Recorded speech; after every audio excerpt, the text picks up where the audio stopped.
Episode 1 of RiceBikeRyan presents Tales from the Comic Shop seemed to get a pretty good response. So, in keeping with that, and like I said, yeah, I had a lot of fun doing it. Some of you guys sent me messages or whatever saying that you really enjoyed it. So, we're gonna keep going. So here in episode 2, I'm going to give you RiceBikeRyan presents Tales from the Comic Shop, Episode 2, The Ballad of Nintendo Kid, Part 1. So you guys are probably going to need a little bit of background on this. We used to have this guy that came into the shop. Now, I'll say kid, he's not actually a kid. I mean, we're talking mid-20s, but aside from the way he looked, you couldn't really tell. So, we called the guy Nintendo Kid because he would come in and all he ever really wanted to look at was old school NES, Super Nintendo, and original Game Boy games. So, he was in probably once a day, if not more, every day. So this is going to be The Ballad of Nintendo Kid, Part 1. And in this episode, Nintendo Kid almost cuts his finger off because he didn't really have a lot of friends. So every time he learned something new, we were kind of... everyone that worked at the shop was kind of his friends. So, or kind of what he had. So he would come to us, and every time he learned something new, whether that was a good thing or a bad thing, and would not be like, hey guys, look what I learned, but it was definitely more of a trying to subtly slip it into the conversation. So this particular night, someone had evidently taught him about pocket knives, and you know those knives they sell at flea markets that are kind of aimed towards like paramedics and EMTs and whatnot? Well, he had got himself one and was really eager to show that he knew how to use it and that he was a cool pocket knife carrying guy now. So he comes in with this, and he brought us actually his Xbox earlier in the day because he had bought a sound system from us. Nope. So but he needs to hook it to his Xbox, and for that, if you've never done that, you need one of those special, I guess it's a fiber optic type of, it's an optic cable that connects from the back to your sound system, which we didn't sell or carry. So he would always walk everywhere. He would walk wherever he went, and so he carried his entire Xbox and the sound system to the store. Okay, he's done this. We've told him what cable he needs, and that he can run to Best Buy or Walmart and get it. So he's, making his rounds, trying to hit Walmart and Best Buy, and he swings by later that night with the cable to ask us, is this what I'm going to need to hook it up? And we were like, yeah, sure. And he's like, well, can we open it up and check? And I was like, oh, god damn it. But fine, whatever.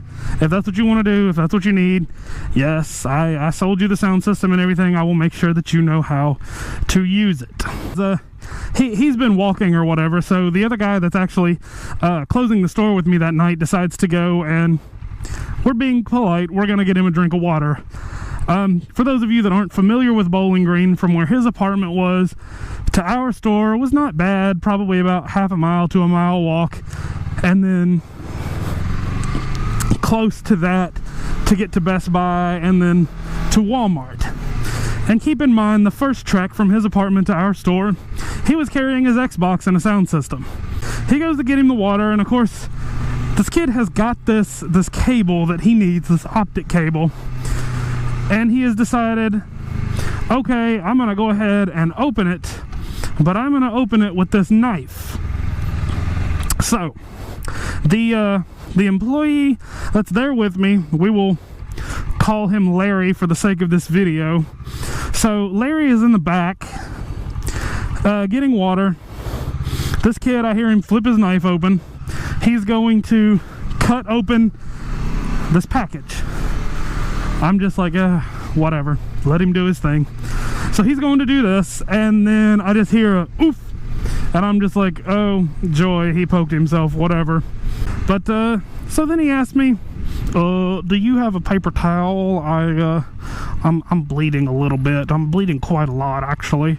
So I'm like, yeah, dude. And of course, my immediate thought is, okay, he's nicked himself. He's got a little bit of blood. And I turn around and holy shit balls, if the entire portion of the counter where he is standing is not just covered in blood.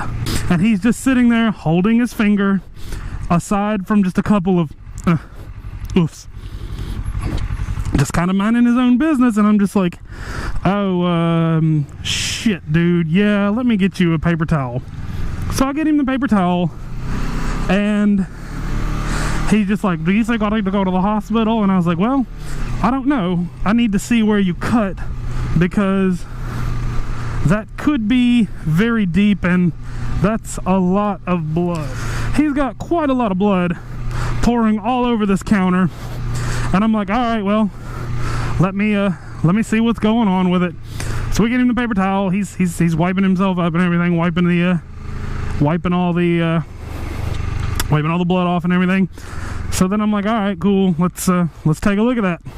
And I'll be damned if he hadn't cut his middle finger straight to the bone. The other guy, who is Larry, who has now come back up front, and I tell him, hey, so yeah, it's bad.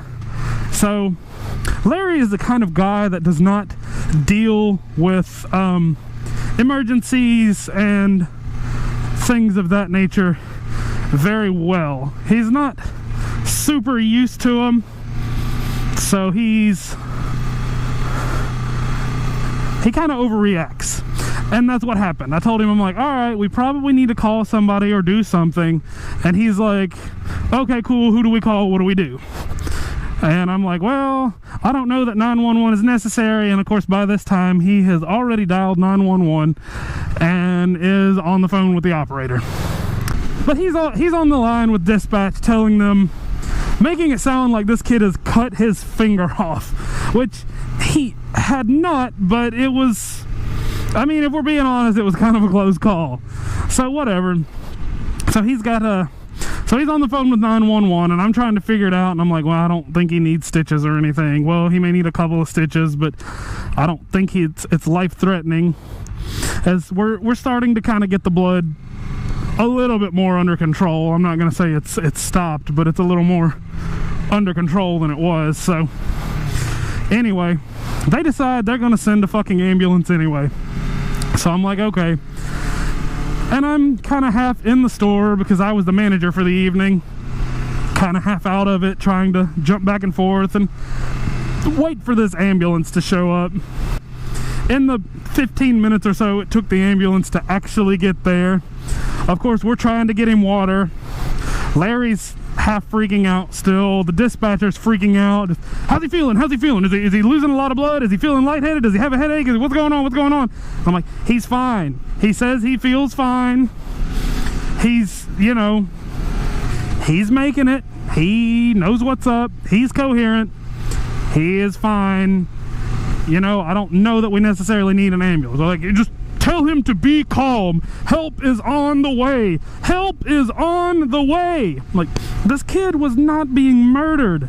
He cut his middle finger, and you know, yeah, it was a pretty bad cut. Like, it was a pretty wicked cut, but it wasn't anything life-threatening or whatever. So then he's just chilling, and he's like, I bought some granola bars. Can I eat those? And I was like, well, I mean, they're your granola bars. Fuck it, dude. Go for it. So he's kind of chilling, eating his granola bars, and the ambulance finally pulls up, and they ask him, you know, all right, do you need a ride? Do you have insurance? Who can we call? Like, who's going to be your emergency contact? Who's your medical contact? That kind of thing. And so he's giving him, like, I guess it's his grandmother's name or something. He's giving them all this information, and they're trying to figure out what to do. And then, of course, he decides after all of this, he is going to refuse the ambulance ride. Probably not a bad financial decision, because that shit's expensive, but oh well. So he decides he's going to refuse it, and the woman's trying to tell him, well, You probably need some stitches. You might be okay without stitches, but you probably need to go get a few stitches. So he's just like, well, so you think I might be able to be okay without them? And they're like, maybe if you get some like those little butterfly strips on there. But our immediate recommendation is going to be, yes, you should probably get some stitches. To which he's like, okay. But it's kind of like Dumb and Dumber moment here. He's just like, so you're saying there's a chance? So he reverts back to this, so you're saying there's a chance I don't do them thing. And she's just, you can tell at this point that the ambulance driver, she is obviously very frustrated with him, because yeah, he most definitely did probably need a couple of stitches. But anyway, they described to him what kind of the butterfly strips or whatever, and I'm trying to describe them to him, and I'm like, you know, well, there's a Kroger right over here, go check them. Then there's the Walgreens right across here, try there. They're not super duper expensive, just go in and just tell somebody what you need and they'll find it for you. He has to sign a thing saying that he refused the ambulance ride. I had to sign a thing as a witness saying that I was there and that they offered it to him and that he refused, blah blah blah. And it was just a bit of a frustrating evening, made only more frustrating by the fact that as we're waiting on this ambulance, he hands me the package for this cable to open it, just to see if it's gonna fit. I'm like, yeah, well, whatever, dude. While we're waiting for the ambulance, you just about cut your damn finger off. Sure, I'll check it out. So he hands me the package, only to find out that it's that really thin cardboard that a 3-year-old could rip. I mean, just a quick, and it rips. And he had tried to use this insanely sharp knife just to cut it open, because he wanted to show everyone, subtly being the key word here, just how cool he was with his knife. But that's gonna wrap it up, guys. So if you're enjoying this, let me know. I've had friends message me and tell me. I felt like I had a good response for my small ass channel. I mean, I racked up over 20 views in a day, which for somebody like me that runs a channel with 7 subscribers and has been doing this for about a week and a half or 2 now, I was pretty pleased with that. So yeah, I hope you guys enjoyed. I'll see you next episode.